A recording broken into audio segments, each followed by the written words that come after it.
আজকে আমরা কথা বলবো এমন একটা যুদ্ধ নিয়ে যেখানে বর্ডারে কোনো গুলি চলে না, কোনো বোমা পড়ে না, কিন্তু আপনার অজান্তেই কোনো সরকারের পতন হয়ে যায়। হাই প্রোফাইল মানুষদেরকে গুম করে ফেলা হয়। টিভি বা ইউটিউবে আমরা কিন্তু অহরহ দেখি ভারত আর পাকিস্তানি সেনাবাহিনীর শক্তির তুলনা, কিন্তু আজকের ভিডিওটা কিন্তু কোনো রেগুলার আর্মির ভিডিও না। আজকে আমরা কথা বলবো এমন এক অদৃশ্য যুদ্ধ নিয়ে যেটা গত 50 বছর ধরে এই সাউথ এশিয়াকে কন্ট্রোল করছে। আপনারা হয়তো আমার থাম্বনেল দেখে বুঝে ফেলেছেন আমি কাদের কথা বলতেছি।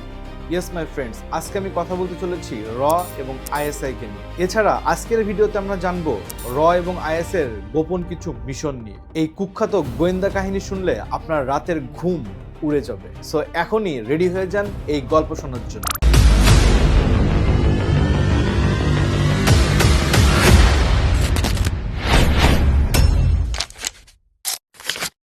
আসসালামু আলাইকুম এক্সক্লুসিভ ভিউয়ার্স। একজন ভারতীয় সাধারণ যুবক যে পাকিস্তানের আর্মিতে অনেক দিন মেজর পদে চাকরি করেছিল। শুনতে অবাক লাগলেও ঘটনাটা কিন্তু সত্য। এর পরের ইতিহাসটা ছিল আরো বেশি মর্মান্তিক। আপনারা হয়তো অনেকে ধুরন্ধর মুভিটা দেখেছেন। ধুরন্ধর মুভির কাহিনী যদি দেখেন তাহলে আপনারা অনেকেই কিন্তু আবার এটাও জানেন কিভাবে আইএসআই এর এজেন্টরা পাকিস্তানের গভর্নমেন্টকে চেঞ্জ করে ফেলে। আসলে এই সত্যিটা আপনার কল্পনার চেয়েও অনেক বেশি ভয়ঙ্কর। এই ভিডিওটা শেষ করার পরে আপনার সাউথ এশিয়ার পুরো পলিটিক্স নিয়ে আপনার পুরো ধারণাই কিন্তু বদলে যাবে। দেখেন, পৃথিবীতে কিন্তু অনেক গোয়েন্দা সংস্থা রয়েছে। এর মধ্যে সিআইএ আছে, MI6 আছে, মোসাদ আছে। কিন্তু র আর আইএসআই এই দুইটা টোটালি একটা ভিন্ন জিনিস।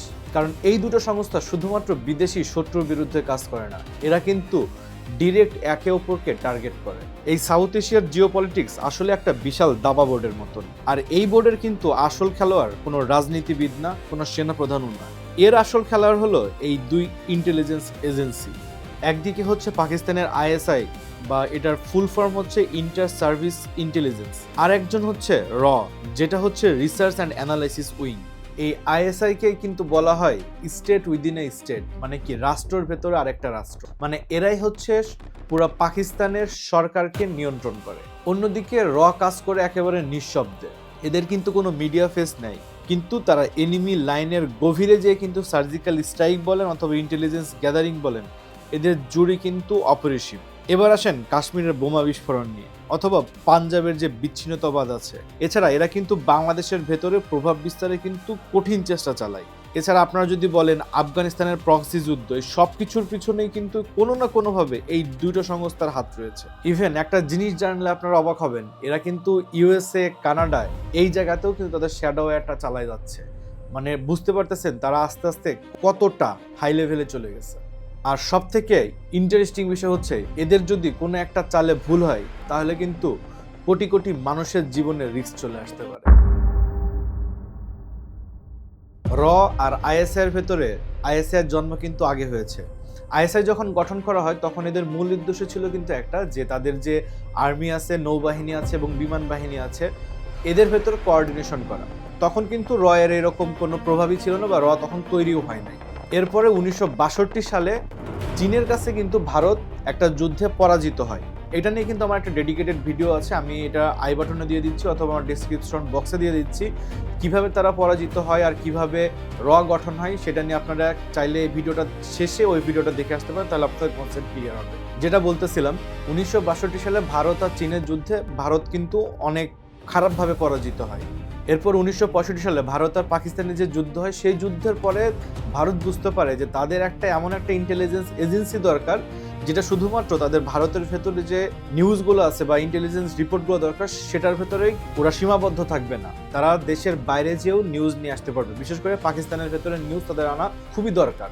আর ঠিক এরপরে কিন্তু 1968 সালে রয়ের জন্ম নেয়। আর রয়ের প্রথম প্রধান ছিল কিন্তু RN কাউ। আর এই RN কাউকে কিন্তু বলা হয় সব থেকে চালাক মাথাগুলোর একটা। আমার কিন্তু এই RN কাউ আর রয়েস এর যে ডিফারেন্ট কিছু ভিডিও আছে, আমি আই বাটনে দিয়ে দিচ্ছি এবং ডিসক্রিপশন বক্সে দিয়ে দিচ্ছি। সেখানে কিন্তু আমি আলোচনা করেছি কিভাবে একজন ভারতের রয়ের এজেন্ট পাকিস্তানের মিলিটারিতে যোগদান করে এবং সেখানে কিন্তু মেজর পদে থাকে এবং তাদের যত ইন্টেলিজেন্স রিপোর্ট থাকে সেটা ভারতে পাচার করতে থাকে। সেই জিনিসটা কিন্তু আমার একটা ডেডিকেটেড ভিডিও আছে, আপনারা চাইলে দেখে আসতে পারেন, ডিসক্রিপশন বক্সে আমি লিঙ্ক দিয়ে রাখছি। আচ্ছা, আমি আবার আমার ঘটনায় ফিরি। 1968 সালে র যখন সংগঠিত করা হয়, এরপরে তাদের প্রথম সাফল্য আসে হচ্ছে যখন বাংলাদেশ আর পাকিস্তানের যুদ্ধ হয় 1971 সালে। এখানে কিন্তু র অনেকভাবে বাংলাদেশকে সাপোর্ট করেছে। এটা মূলত তাদের সুবিধার জন্য করা হয়েছে, কারণ সেখানে যদি পাকিস্তান কোনোভাবেই তাদের যে পাওয়ারটা আছে সেটা খাটাতে না পারে। যদি পাকিস্তান কোনোভাবে বাংলাদেশের উপর পাওয়ার খাটায় তাহলে কিন্তু ইন্ডিয়া অনেকভাবে ডমিনেন্স হবে। সো এই কারণেই কিন্তু ইন্ডিয়া বাংলাদেশকে অনেকভাবে সাপোর্ট করছে। র হচ্ছে বাংলাদেশে যখন মুক্তিযুদ্ধ চলতেছিল সেই সময় কিন্তু মুক্তিকামী যে মানুষগুলো ছিল তাদেরকে কিন্তু লজিস্টিক সাপোর্ট দিয়েছে, ইন্টেলিজেন্স সাপোর্ট দিয়েছে, তারপরে যে গেরিলা ট্রেনিং ছিল সেগুলো সবকিছুই কিন্তু র বাঙালিদেরকে দেয়। সো এইভাবে আস্তে আস্তে র সাপোর্ট করে এই পাকিস্তান আর বাংলাদেশের যুদ্ধে বাংলাদেশকে জেতাতে অনেক সাহায্য করে কিন্তু এই র। এই 1971 সালের যুদ্ধের পরে এমন একটা কাহিনী হয় যেটা সম্পর্কে মানুষ খুব কম জানে বা এটা নিয়ে অনেক কম আলোচনা করা হয়ে থাকে। এটা এমন একটা গোপন অপারেশন যেটা হচ্ছে ভারতের ইতিহাসের সব থেকে বড় ব্লান্ডারগুলোর মধ্যে একটা। 1971 সালে যখন পাকিস্তান হেরে যায় এরপরে আইএসআই একটা দীর্ঘমেয়াদী প্রতিশোধের পরিকল্পনা করে। 1974 সালে ভারত যখন পারমাণবিক বোমার পরীক্ষা চালায়, যেটাকে অপারেশন স্মাইলিং বুদ্ধা বলা হয়ে থাকে, এই খবর পেয়ে কিন্তু আইএসআই এর প্রধান যে ছিল সেই সময় জুলফিকার আলী ভুট্টো, সে বলে আমাদেরও কিন্তু বোমা লাগবে। এরপর থেকে শুরু হয় আইএসআই এর সবচেয়ে গোপন অপারেশন। এই সময়টা ছিল 70-এর দশকের শেষের দিকে। পাকিস্তান তখন তাদের একটা সিটি যেটার নাম ছিল কাহুতা, সেখানে হতেছে পরমাণু বোমা বানানোর জন্য প্ল্যান করতে থাকে। তারা অনেকভাবে বিভিন্ন দেশ থেকে পারমাণবিক যে প্রযুক্তি আছে সেগুলো আনা শুরু করে। নেদারল্যান্ড থেকে কিউ খান নামে একটা প্রযুক্তি তারা নিয়ে আসে। কিন্তু সব থেকে ইন্টারেস্টিং বিষয় হচ্ছে রয়ের যারা এজেন্ট ছিল তারা নিজেদের জীবনের ঝুঁকি নিয়ে কিন্তু এই কাহুতা সিটির ভেতরে ঢুকে যায়। তারা কিন্তু নাপিতের কাজও শুরু করে। তখন পরমাণু যে বিজ্ঞানীরা ছিল তারা যখন এই নাপিতের দোকানে চুল কাটাতে আসে সেখান থেকে তাদের এই চুল চুরি করে এনে পরীক্ষা করে আর তারপরে কনফার্ম করে যে হ্যাঁ, পাকিস্তানে নিউক্লিয়ার ওয়েপন বানাচ্ছে। পাকিস্তান নিউক্লিয়ার ওয়েপন বানাচ্ছে, তখন তারা ইসরায়েলের যে মোসাদ আছে তাদের সাথে মিলে কাহুতার ভেতরে যেখানে পরমাণু বোমা বানানো হচ্ছে সেটাকে বোমা দিয়ে উড়িয়ে দেবে। কিন্তু সেটা কিন্তু আর হয় নাই। গল্পটা কিন্তু ঠিক এখান থেকে ঘুরে যায়। গল্পটা ছিল কি, তার আগে আমি বলবো আপনারা যারা মোসাদ নিয়ে জানতে চান তাদের জন্য আমি বলতেছি আমার ডেসক্রিপশন বক্সে এবং কার্ডে আমি একটা ভিডিও লিঙ্ক দিয়ে দিচ্ছি যেখানে আমি মোসাদ এবং সিআইএ কে নিয়ে কথা বলেছি ডিটেলসে। আপনারা চাইলে এই ভিডিওটা শেষে সেই ভিডিওটা দেখে আসতে পারেন। পর্বে ফেরা যাক।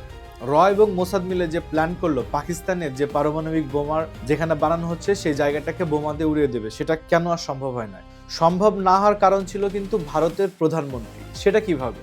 ভারতের তৎকালীন যে প্রধানমন্ত্রী ছিলেন মোরারজি দেশাই, তিনি ফোন কলে ভুল করে পাকিস্তানের প্রেসিডেন্ট জিয়াউল হককে বলে ফেলেন যে ভারতের কাহুতায় যে বোম বানানো হচ্ছে সেই সম্পর্কে তার কাছে সমস্ত ডিটেলস আছে। কাহিনী কিন্তু এখানেই শেষ, কারণ তখন পাকিস্তানের যে প্রেসিডেন্ট ছিল সে কিন্তু বুঝে যায় যে তার ডাটা লিক হয়ে গেছে। পাকিস্তান সাথে সাথে সব অ্যালার্ট হয়ে যায় আর রয়ের যে এজেন্টরা ছিল সেখান থেকে তাদেরকে কিন্তু ধরে ফেলে এবং অনেকজনকে কিন্তু নির্মমভাবে মেরেও ফেলা হয়। একটা ভুল কথা বলে ফেলার জন্যই কিন্তু পাকিস্তান তখন পারমাণবিক বোমা বানাতে সাকসেসফুল হয় আর র এদিক থেকে হেরে যায়। এখন পাকিস্তান যে নিউক্লিয়ার ওয়েপন বানাচ্ছিল এটা কিসের জন্য ছিল? এটা কি শুধুমাত্র নিরাপত্তার জন্য ছিল নাকি আইএসআই অন্য একটা সমীকরণে পরিবর্তন করতে চেয়েছিল? ইম্পর্টেন্ট একটা প্রশ্ন হচ্ছে, কে বেশি শক্তিশালী, র না আইএসআই? আজকে আমরা এটার টোটাল ডাটা অ্যানালাইসিস করব। আপনারা যদি অর্থনীতি আর টেকনোলজির দিকে তাকান, র কিন্তু এখন আইএসআই এর চেয়ে অনেক অনেক দূরে এগিয়ে গেছে।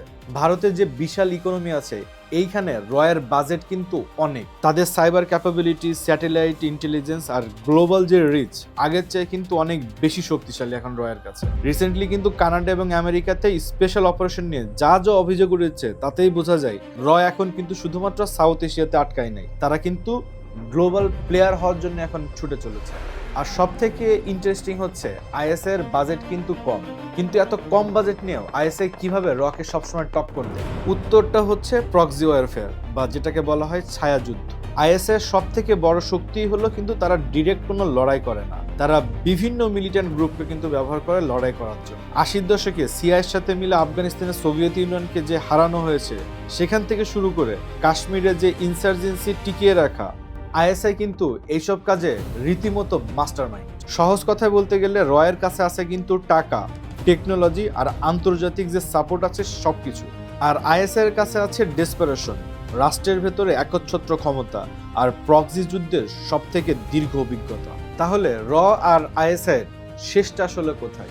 ভবিষ্যতে বা কি হতে পারে? জিওপলিটিক্যাল অ্যানালিস্টদের মতে দুইটা সিনারিও হতে পারে। একটা হচ্ছে বেস্ট কেস সিনারিও আর একটা হচ্ছে ওর্স্ট কেস সিনারিও। চলেন দুটো নিয়ে কথা বলি। প্রথমে হচ্ছে best case scenario. Best case সিনারিওতে রয়েছে কোল্ড ওয়ার, যেটা হতেছে তারা একে অপরের দিকে সবসময় নজরদারি চালাবে। ফিজিক্যাল যে অ্যাটাকটা বা যুদ্ধটা হওয়ার সম্ভাবনা থাকে সেটাকে তারা পুরোপুরি কিন্তু শিফট করে নিয়ে যাবে হচ্ছে সাইবার অ্যাটাকে।